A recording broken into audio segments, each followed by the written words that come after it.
नमस्कार. जनता दरबारामध्ये आपणा सगळ्यांचं हार्दिक स्वागत.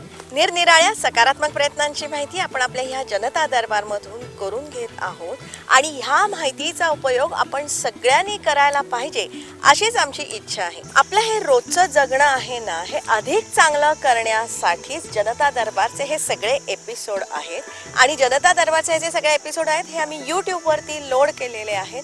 ते तुम्ही वारंवार बघा, त्यातली जी माहिती आहे ती जाणून घ्या आणि रोजच्या जगण्यामध्ये त्या माहितीचा आपण उपयोग सुद्धा करायला पाहिजे. आणि आम्ही आपल्याला वारंवार सांगत असतो की आपलं हे जगणं आहे ना, हे आपणच चांगलं करायला शिकायचं आहे. व्यवस्थेवरचं अवलंबित्व आपल्याला कमी करायचं आहे. मुळात या सगळ्यासाठी सरकार आपल्या मदतीला आहेच. सरकारी पातळीवरती अनेक योजना असतात, पण मुळात ह्या योजनांची सर्वांगीण माहिती आपल्यापाशी नसते आणि त्यामुळे ह्या योजनांची अंमलबजावणी कशी होते तेही आपल्याला समजत नाही. त्यामुळे ह्या योजनांचे लाभ आपल्याला मिळत नाही आणि मग कुठेतरी या सगळ्या योजनांविषयी आपली मनं कलुषित होतात. हे सगळं ध्यानात घेऊनच जनता दरबारच्या माध्यमातून या सगळ्या योजनांची सर्वांगीण माहिती आम्ही आपल्याला देत आहोत.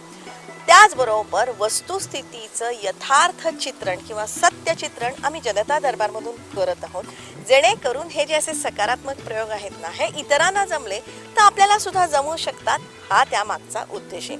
अर्थात ही जी माहिती आहे ना, ही जास्तीत जास्त लोकांपर्यंत पोहोचण्याची आवश्यकता आहे. त्यासाठी जास्तीत जास्त संख्येने जनता दरबारमध्ये सामील व्हा. त्यासाठीच तुमचा आमचा सर्वांचा जनता दरबार.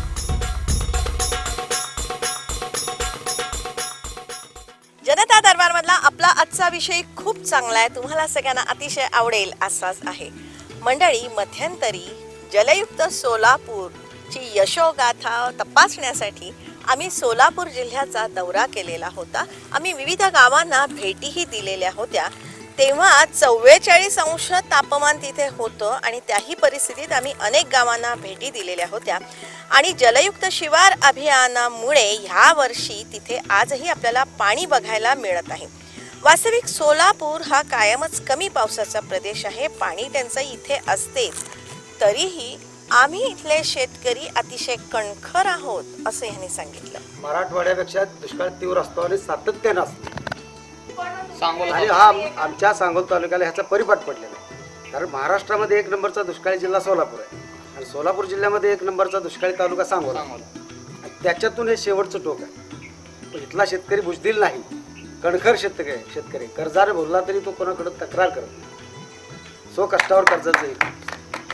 मंडळी, ह्या वर्षी तुलनेनं इथे पाणी उपलब्ध आहे आणि त्यासाठीच जलयुक्त शिवार अभियान यांना वरदान ठरलेलं आहे. त्याच अनुषंगाने आम्ही मंगळवेढ्याला गेलो होतो. तिथे प्रचंड मोठा असा कृष्ण तलाव आहे. त्याच्या खोलीकरणाचं फार मोठं काम या अभियानातून होत आहे. आणि विशेष म्हणजे हे खोलीकरण करत असताना इथे 12व्या शतकातलं एक मंदिर सापडलंय. त्याच्यावरची माती अजून काढलेली नाही, कारण आता ती वेगळ्या पद्धतीने काढायला लागणार आहे. पण तुम्ही लक्षात घ्या, इथे किती मोठा गाळ साचलेला होता. या मंदिराचं प्रवेशद्वारही इथे सापडलेलं आहे, अर्थात तेही गाळातनी रुतलेले. या खोदकामामध्ये अनेक सुंदर मूर्ती सापडले. त्या मूर्तीचं कोरीव काम, सौंदर्य, नजाकत, त्यांचे अलंकार, चेहऱ्यावरचे हावभाव सारं बघून पूर्वजांच्या कलाविष्काराविषयी आपल्याला अभिमान वाटतो. ही वरची मूर्ती दाखवते की शंकराची पिंडीची पूजा करताना दिसते आणि खाली एक पुरुष दिसतो, जवळ 2 स्त्रिया दिसतात आणि खाली लढाई चित्र दिसतं. एक विचार जर केला तर या प्रकारचे स्ट्रक्चर जे आहेत, तर ही स्ट्रक्चर पूर्वी जेव्हा लढाया व्हायच्या, लढाईमध्ये लोक सैनिक जेव्हा शहीद व्हायचे किंवा मरण पावायचे, तर त्यांच्या स्मृतीपित्तर्थ असे स्ट्रक्चर केलं जायचे की पहिलं दाखवतं की ती जी स्त्री आहे, त्या योद्ध्याची जी पत्नी आहे, ती काय करत आहे तर ती महादेवाची पूजा करत आहे. त्याच्या खाली त्या सैनिकाच्या स्मृतीमधल्या जे काही स्त्रिया असतील, त्या स्त्रियांची यांची जी काही संबंध ते चित्र आहे आणि खाली लढाई चित्र आहे की त्या सैनिकांना केलेल्या पराक्रमाचे प्रतीक म्हणून या प्रकारचे स्ट्रक्चर त्यावेळेस तयार केले होते. परंतु एक देवी आहे आणि देवी आपण जी मुद्रा जी असते की नर्तकी जे क्रोध मुद्रेतली ती मुद्रा आहे, त्याचं बारकाईने दृष्टीनंतर जे कोरीव काम आहे हे अतिशय रेखीव असं कोरीव आहे. आपण तर ही मूर्ती बघता बघा, सरळ ती गणपतीची मूर्ती आहे. म्हणजे कृष्ण तलावात ज्या ठिकाणी मंदिर होतं असे म्हणतात किंवा जे स्ट्रक्चर दिसतं, त्या ठिकाणी ह्या पूर्वी मंदिर असताना त्या मंदिरातल्या मूर्त्या असल्याचा पुरावा दिसतो, जेणेकरून की त्या नंतरच्या काळामध्ये ते मूर्ती दुरावा झाली दिसते की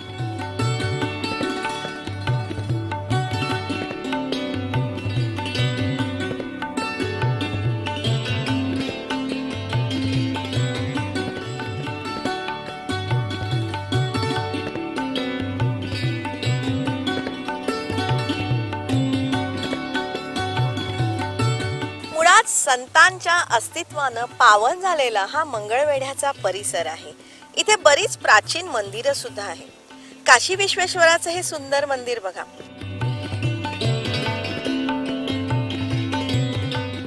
याच्या शेजारी एक छान कुंड आहे आणि त्यातच ब्रह्मदेवाची मूर्तीही आहे.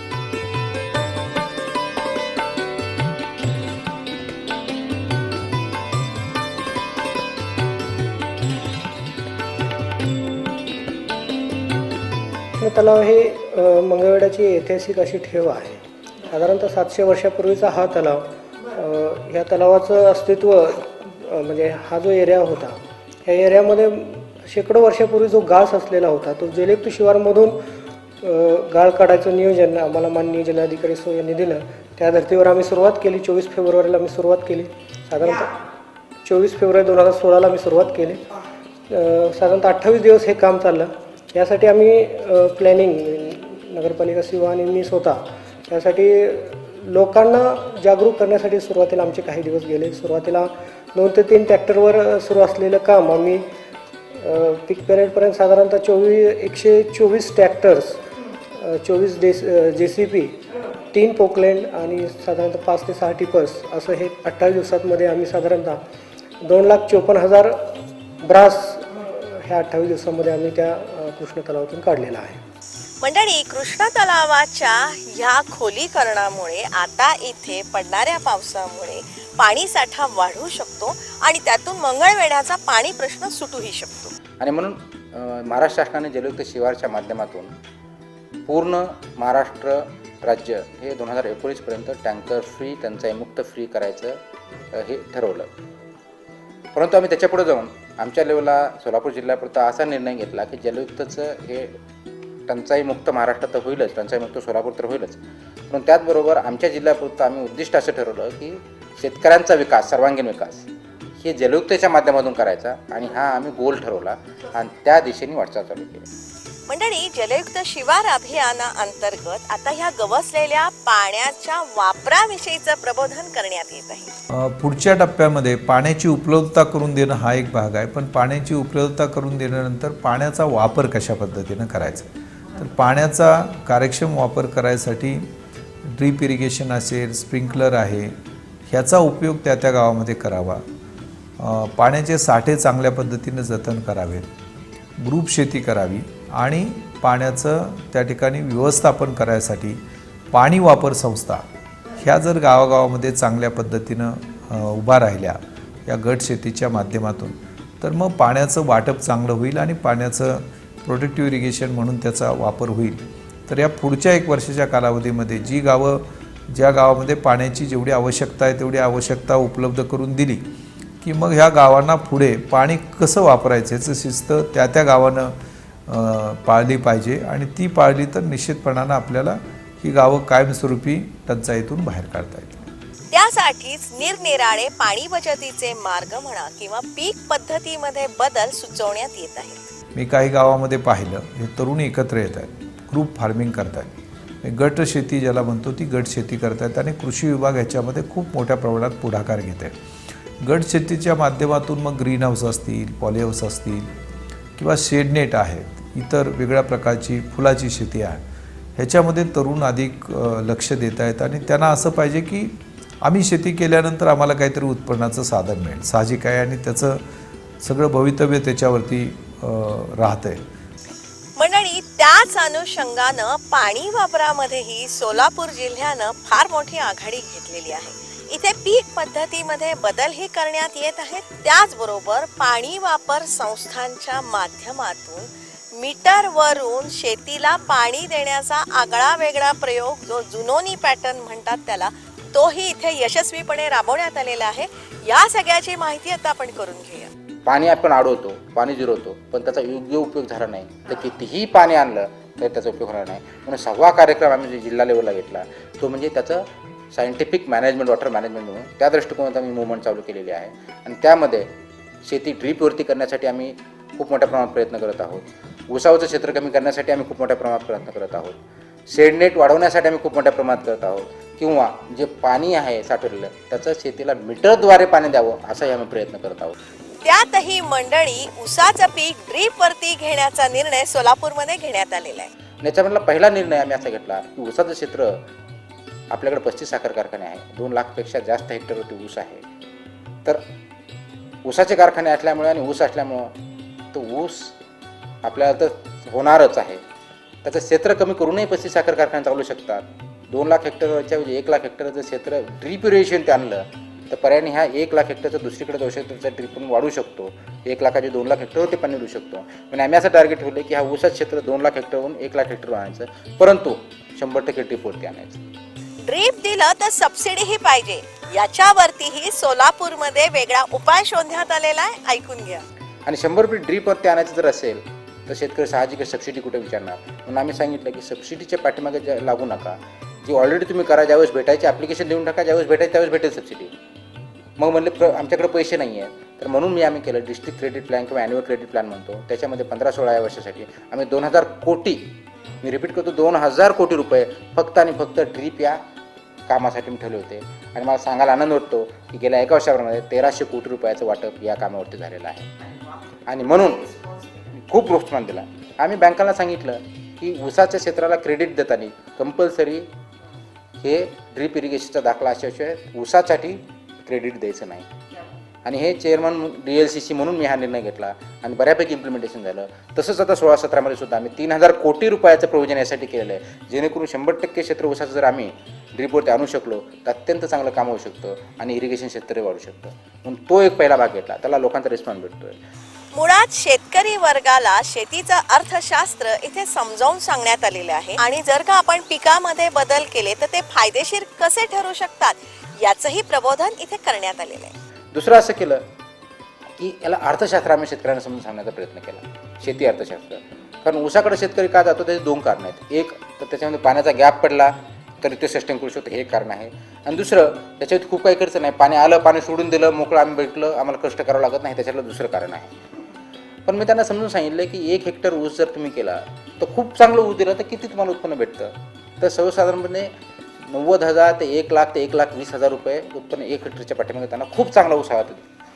तेच मी त्यांना दुसरं उदाहरण दिलं की 1 हेक्टरवरती तुम्ही शेडनेट घ्या किंवा 1 एकरवरती घ्या आणि ते ड्रीपवरती करा, तर त्याच्यामधलं उत्पन्न दर वर्षाला जवळजवळ 9 ते 10 लाख रुपयाच्या आसपास यायला लागलं. आणि त्याच्यामधलं सगळं प्रॉफिट वगैरे म्हणजे इन्व्हेस्टमेंट खर्च काढला तरी एक 6 ते 7 लाख रुपये उत्पन्न राहतं, हे आमच्या लक्षात आलं. आणि आपल्या जिल्ह्यामध्ये अनेक उदाहरणं आपल्याला बघायला भेटली. शेतकऱ्यांनी शेडनेटचा वापर वाढवावा यासाठीही इथे खूप प्रयत्न करण्यात येत आहे. शेडनेटसाठी आवश्यक असलेलं क्रेडिटसुद्धा बँकेमार्फत आम्ही देण्याचा प्रयत्न केला. जो 1 वर्षात जवळजवळ आम्ही 300पेक्षा जास्त शेडनेट देऊ शकलो आणि आता लोक स्वतःहून ते करायला तयार आहेत. त्याच अनुषंगाने पाणी वापर संस्थांच्या माध्यमातून शेतीसाठी पाणी वाटपाचा कार्यक्रम सांगोला तालुक्यातल्या जुनोनी ह्या गावामध्ये साकारण्यात आलेला आहे. दुसरा पर्याय आम्ही असं केलं की वॉटर युजर असोसिएशनच्या माध्यमातून मीटरवरती पाणी देता येऊ शकतं का. आणि म्हणून आता एक चांगला आपल्याला एक एक्सपेरिमेंट बघायला भेटला असेल की सांगोला तालुक्यामध्ये जुनोनी हे गाव आहे आणि त्याच्यामध्ये आपल्याला कॅनॉलनी पाणी सांगोल्याहून आणतो, ते पाझर तलावात घेतलं जातं आणि त्यातून शेती वापरतात. गेल्या वर्षी हे पाणी वापरताना अगदी 1 महिन्यात संपायचं. ज्यांच्याकडे जास्त हॉर्स पॉवरचे पंप आहे ते वापरायचे आणि संपवायचं. यावर्षी आम्ही तिथं सगळ्यांना विश्वासात घेऊन इरिगेशन डिपार्टमेंट, शेतकरी, तहसीलदार यांनी एकत्र बसून असं ठरवलं की आपण मीटरद्वारे देऊ. इथे हा जुना पाझर तलाव आहे. या तलावामध्ये टेंभू योजनेतून पाणी विकत घेण्यात आलं. त्यासाठी 10-12 गावांची मिळून पाणी वापर संस्था इथे नोंदणीकृत करण्यात आली. पाण्याचे पैसे सर्व शेतकरी सदस्यांनी दिलेले आहेत, म्हणजे इथे चक्क पाणी विकत घेण्यात आलेले आहे. आणि आता 4-4 शेतकऱ्यांचा एक गट अशा पद्धतीने पंपाद्वारे पाईपलाईननी हे सारेजण आवश्यकतेप्रमाणे पाणी उचलतात. त्यासाठी प्रत्येक ठिकाणी मीटर बसवण्यात आलेले आहेत. पाण्याचे दरही ठरलेले आहेत. त्यातून सर्वांना समन्यायी पाणी मिळत आहे असा हा प्रयोग. आता त्याच्याविषयीची सर्व माहिती, झालेले फायदे सगळं आपण ह्यांच्याच तोंडून ऐकूया. याच्यात आपण 122 पाईपलाईन 214 शेतकऱ्यांनी त्यांच्या स्वतःच्या खर्चानं केल्या आणि त्या पाईपलाईनला त्यांनी स्वतःच्या खर्चानं मीटरही बसवलेत आणि सर्व शेतकरी मोजून पाणी घेऊन या पाण्याद्वारे जवळपास आता 550 एकर इरिगेशन करता येते. त्यापैकी 442 एकर डाळिंब आहे आणि साधारण चिकू, द्राक्ष आणि कडवळ मिळून 56 एकर आहे. एवढे याच्यावरती होते. सुरुवातीला आम्ही 22/5/15 या तलावात टेंबूच पाणी घेतलं. ते पाणी असं बिगर मीटरचं वापरलं. त्याच्यानंतर 22/9 दुसऱ्यांदा भरून घेतलं. ते पण पाणी बिगर मीटरचं वापरलं. ते वापरत असताना आम्हाला पाणीपट्टी वसुलीमध्ये मोठा शेतकरी आणि लहान शेतकरी याच्यामध्ये पाणीपट्टी सर्वांना सारखीच बसायला लागली. म्हणून आम्हाला डोक्यात कल्पना सुचली की आपण हे पाणी मापक यंत्र आणूया. सर्वांच्या आम्ही गावात बैठका घेऊन लोकांना समजावून सांगून 4-2 बैठका घेऊन लोकांना त्यात तयार केलं, त्यांना समजून सांगितलं आणि मग पाणी मापक यंत्र बसवण्याचं आमचं सर्वांमध्ये ठरलं. आणि पाणी वापर संस्थेच्या माध्यमातून सर्वांना समन्यायी पद्धतीनं पाणी मापक यंत्राद्वारे पाणी देतो आणि समान पद्धतीनं त्यांच्याकडून आकारणी करतो. हे सभासद शेतकरी संस्थेचे पाणी विकत घेतात आणि तेच वापरतात. समन्यायी पद्धत फुकट कोणीही घेत नाही. अगोदर ॲडव्हान्समध्ये जवळपास यांनी आता 16 लाख रुपये भरले शासनाकडे टेंबूचं पाणी विकत घ्या. आता जे 35,000 रुपये एका MCFT ला आम्हाला द्यावे लागते ते पाणी आम्हाला पावसाचं मोफत मिळणार आहे. आणि त्यावेळेला जे मोफत मिळते त्या पाण्याचे शासकीय दराप्रमाणे आम्ही लोकांच्याकडून घेणार, या दराने घेणार नाही. शासकीय दर काय असतो? शासकीय दर खरीप हंगामामध्ये एकरी 60 रुपये आणि रब्बी हंगामामध्ये एकरी 144 रुपये आणि उन्हाळ्या हंगामामध्ये 260 रुपये एकरी. ही आमच्या गावाची मंडळी आहेत की चांगल्या कामासाठी अगदी ताबडतोब एकत्र येत आहेत. चांगलं काम असेल आणि लोकांना थोडंफार जाणवत असेल तर 95 ते 98% लोक लगेच पाठिंबा देत आहेत. चांगल्या कामाची वाहवा आणि प्रशंसा यांच्याकडून कायमस्वरूपी होते. मग आमच्या ह्या तळ्यात आता मीटर बसवायचं काम असो किंवा ग्रामपंचायतीचं काम असो, विकासाच्या कामाला कोणाचाही विरोध नसतो. मंडळी, सांगोला हा अतिशय दुष्काळी असाच भाग आहे. त्यामुळे पूर्वी इथे पिकांसाठी सुद्धा टँकरनं पाणी पुरवठा करायला लागत होता. आणि जर का डाळिंबाच्या पिकाचं उत्पादन घेतलं तर 500 डाळिंबाच्या झाडांना दर महिन्याला टँकरचा खर्च 40 ते 50 हजार रुपये इतका येत होता. सगळ्यात महत्त्वाची गोष्ट, डाळिंबाशिवाय दुसरं पीक आमच्या भागात नाही. आणि डाळिंबाला आम्ही सर्वसाधारण टँकरद्वारे पाणी देत होतो. सर्वसाधारण 1300 ते 1400 रुपये आम्ही एका टँकरला. अशी परिस्थिती असताना सर्वसाधारण 1300-1400 रुपयाचं टँकर एक आम्ही सोडत होतो बागाला. मग ही जी कपॅसिटी आहे, ही जी लोकांना इतकं म्हणजे ह्याबद्दल आस्था निर्माण झाली की एवढं पाणी आपण विकत घेतोय, एवढं पैसे देण्यापेक्षा ह्याच्यापेक्षा स्वस्त मिळते पाणी. सर्वसाधारण 3 महिने म्हणजे जे आता पावसाळा संपला, पाणी संपलं आमचं, तर 3 महिने आम्हाला लागायचं. सर्वसाधारण एका महिन्याला 500 झाडांना सर्वसाधारण 30 ते 40 हजार रुपये आम्हाला महिन्याला लागतं पाणी. तर ह्या पाण्याचा रेट आणि त्याचा हिशोब काढला तर 13-13.25 रुपये एका टँकर. 10,000 लिटर टँकरची किंमत 13.25 रुपये बसते. आणि बाहेर त्याचं घ्यायचं म्हटलं तर कमीत कमी 1500 रुपये टँकर 10,000 लिटरचा. जुनोनीच्या ह्या प्रयोगामुळे मंडळी सांगोल्यातल्या ह्या दुष्काळी परिसरामध्ये संरक्षित पाणी निर्माण झालेलं आहे. त्याचबरोबर इथलं ओलिताखालचं क्षेत्रही वाढलेलं आहे. त्याचबरोबर इथले शेतकरी दुबार पिकं घ्यायला लागलेले आहे. बागायतीचं क्षेत्र वाढलेलं आहे. उत्पन्नामध्ये वाढ झालेली आहे. पण याच्याही पलीकडे जाऊन पाणी विकत घेण्याची मानसिकता इथे निर्माण झालेली आहे. कारण का ज्यावेळी जलसंपदा मंत्र्यांचा दौरा झाला किंवा सांगली जिल्ह्यामध्ये, त्यावेळी त्यांनी त्यांचं स्टेटमेंट होतं, पैसे भरल्याशिवाय पाणी देणार नाही. आणि 1,20,00,000 रुपये त्या सांगोल तालुक्यातली ही जी काही 16-17 गावं आहेत त्या गावाला हे पाणी येत आहे. बाकीच्या राहिलेल्या गावांना पाणी मिळणार आहे, पण अजून कामं थोडी पुढे अपूर्ण आहेत. आज हा जुनोनीचा प्रयोग अतिशय यशस्वी होत आहे हे आपण सगळ्यांनी जाणून घ्यायला पाहिजे. आणि मीटरला खर्च 6 ते 7 हजार रुपये आला, तो लावला. पर्यायानं जे पाणी 1 महिन्यात चालायचं आता ते 4 महिने चालायला लागलं. जिथं 100 एकर जमीन वाटायच्या तिथं 200 एकर जमीन ते इरिगेशन व्हायला लागलं. आणि हा एक्सपेरिमेंट मला वाटतं की महाराष्ट्राला कदाचित पहिला एक्सपेरिमेंट असेल आणि तो आता वाढवत जाऊ आम्ही. जेणेकरून फक्त जलयुक्तमध्ये वॉटर कन्झर्वेशन करणं एवढं काम नाही तर अवेलेबल पाणी जे आहे त्याचासुद्धा सायंटिफिक वापर करणं याच्यावरती आम्ही काम करत आहोत. याच्यामध्ये एक लोकसहभाग जो महत्त्वाचा आहे तो आपण वाढवत आहोत. जलयुक्त शिवार अभियानाचा उद्देश आता सफल होऊ लागलेला आहे. त्यामध्ये पाणी मिळवण्याच्या बाबतीतली जनजागृती सर्वदूर आपल्याला दिसतेच आहे, पण त्याचबरोबर पाणी वापराविषयीचीही एक जागरूकता आता दिवसेंदिवस वाढायला लागलेली आहे. आणि हे सगळं केल्यानंतर मग जलयुक्त शिवार कसं होणार, हा 2 भाग झाले. तिसरा भाग असा आहे की जे पाणी भेटतं तर ऑप्टिमम जर करायचं असेल तर ड्रीप इरिगेशन आपलं वाढावं लागेल, स्प्रिंकलर इरिगेशन वाढावं. त्यासाठी आम्ही प्रयत्न शासकीय माध्यमातून तर करतच आहोत, पण त्याचबरोबर जे वॉटर युजर असोसिएशन आहेत त्यांना आम्ही ॲक्टिवेट करण्याचा प्रयत्न करतो आहे की CNB दिले, पण त्याच्यावर तर पाणी ते स्टोरेज टँक नाही, पर्क्युलेशन आहे. पण जिथं पाझर तलाव आहे की जिथं कुठं पाणी वाटतं ते ड्रीपवरती कंपल्सरी करा. ऊस आणि केळी सोडून कोणतंही पीक घ्या, कारण आपला जिल्हा जर DPAP आहे तर ऊसाचं क्षेत्र त्याच्यामध्ये येणं अपेक्षित नाही. महाराष्ट्रामध्ये 80% अधिक क्षेत्र हे कोरडवाहू आहे आणि त्यातलं 52% क्षेत्र DPAPचं आहे. आणि ह्या कोरडवाहू क्षेत्रामध्ये विकेंद्रित पाण्याचे साठे तयार करणं आणि जाणीवपूर्वक जमिनीमध्ये पाण्याचा रिचार्ज करणं हे 2 महत्त्वाचे विषय आहेत. आपल्या राज्य शासनाच्या कोणत्याही कामामध्ये एवढ्या लवकर एखाद्या गोष्टीचा रिझल्ट दिसणं ही एक खूप समाधानकारक बाब आहे.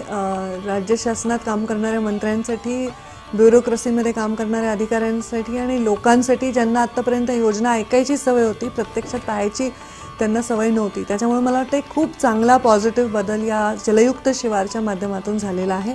आणि माझ्या डोळ्यांनी जेव्हा मी या सगळ्या बंधाऱ्यांमध्ये पाणी भरलेलं बघते किंवा एखादा उत्साही कार्यकर्ता कौतुकाने मला फोटो पाठवतो तेव्हा मला खूप आनंद होतो. राबवा जलयुक्त शिवार, पाणी मिळेल भाराभार अशी परिस्थिती सध्या झालेली आहे.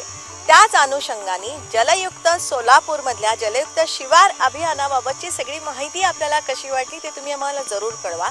त्याचबरोबर तिथला तो कृष्ण तलाव किंवा त्या कृष्ण तलावातलं ते सुंदर मंदिर, तिथल्या सगळ्या मूर्ती, हे सुद्धा सगळं तुम्हाला कसं वाटलं तेही तुम्ही आम्हाला सांगा. त्याचबरोबर पाणी वाटपाचा जो जुनोनी पॅटर्न आपण बघितला त्याविषयीची माहिती आपल्याला कशी वाटली तेही तुम्ही आम्हाला सांगा. किंवा याविषयी तुम्हाला काही शंका मनात असतील किंवा अधिक माहिती पाहिजे असेल तर तुम्ही जनता दरबारशी नक्की संपर्क साधा. त्यासाठी जनता दरबारचा ईमेल ID आहे janatadarbar@yahoo.in. हे तुम्ही जाणून घ्या. आमची एक वेबसाईट आहे, त्या वेबसाईटचा ॲड्रेस आहे www.janatadarbar.org. हे जाणून घ्या आणि आमच्या वेबसाईटलाही आपण भेट द्या. आता आपल्या सगळ्यांना माहिती झालेलं आहे की फेसबुकवरती जनता दरबारचं एक स्वतंत्र पेज आहे. हे पेज तुम्ही जास्तीत जास्त संख्येने लाईक करण्याची आवश्यकता आहे, कारण याच्यावर आम्ही खूप सारी माहिती दिलेली आहे. आमचे संपर्क नंबर, पत्ते तर आहेतच, त्याचबरोबर इतरही खूप माहिती आहे. किंवा तुमच्याकडेही काही सूचना, मतं, विचार असतील तर तेही तुम्ही या पेजद्वारे आमच्यापर्यंत नक्कीच पाठवू शकता. जनता दरबारमधल्या पहिल्या 53 एपिसोडची माहिती देणारं एक पुस्तक आम्ही तयार केलेलं होतं. त्याविषयीची सगळी माहिती या पेजवरती आम्ही दिलेली आहे, तेव्हा या पेजला तुम्ही भेट ही द्यायलाच पाहिजे. फेसबुकवरती जनता दरबारचा एक पॉझिटिव्ह ग्रुप आपण तयार केलेला आहे. तो जर का तुम्हाला जॉईन करायचा असेल तर तशा प्रकारची रिक्वेस्ट फेसबुकवरून तुम्ही आमच्यापर्यंत पाठवण्याची आवश्यकता आहे. जनता दरबारचे आता 175च्या आसपास एपिसोड झालेले आहेत आणि जवळपास हे सगळे एपिसोड आम्ही यूट्यूबवरती लोड केलेले आहेत. जनता दरबार जर का तुम्हाला यूट्यूबवरून बघायचा असेल तर त्याचा ॲड्रेस तुम्ही जाणून घ्या, कारण जनता दरबारचा यूट्यूबवरती एक स्वतंत्र चॅनल आहे. त्याचा ॲड्रेस आहे janatadarbar.zd चॅनल. असं तुम्ही टाईप करा आणि तुम्हाला पाहिजे असलेल्या एपिसोडचा आनंद यूट्यूबवरून आपण घेऊ शकता. लक्षात ठेवा, चांगल्यातून नेहमी चांगलंच घडतं ह्या विचाराने प्रेरित झालेला हा आपल्या सगळ्यांचा कार्यक्रम. त्यासाठी दर सोमवारी संध्याकाळी 7:30 वाजता सह्याद्री वाहिनीवरून जनता दरबारमध्ये आपण भेटतच असतो. रिपीट टेलिकास्ट किंवा पुनःप्रक्षेपण असतं दर शनिवारी सकाळी 8 वाजता सह्याद्री वाहिनीवरून जनता दरबारमध्ये. जनता दरबारमधली ही जी सगळी माहिती आहे ना, ही वैविध्यपूर्ण आहे, विश्वासार्ह आहे आणि या माहितीच्या उपयोगामुळे आपल्या सगळ्यांचं जगणं सुकर होत आहे किंवा होणार आहे. हा मात्र ही माहिती जास्तीत जास्त लोकांपर्यंत पोहोचण्याची आवश्यकता आहे. त्यासाठी आपले आई वडील असतील, मित्रमैत्रिणी असतील, नातलग असतील, कुटुंबीय असतील, या साऱ्यांना जनता दरबारमध्ये सामील करून घ्या. जास्तीत जास्त संख्येने जनता दरबारमध्ये सामील व्हा. त्यासाठीच तुमचा, आमचा, सर्वांचा जनता दरबार.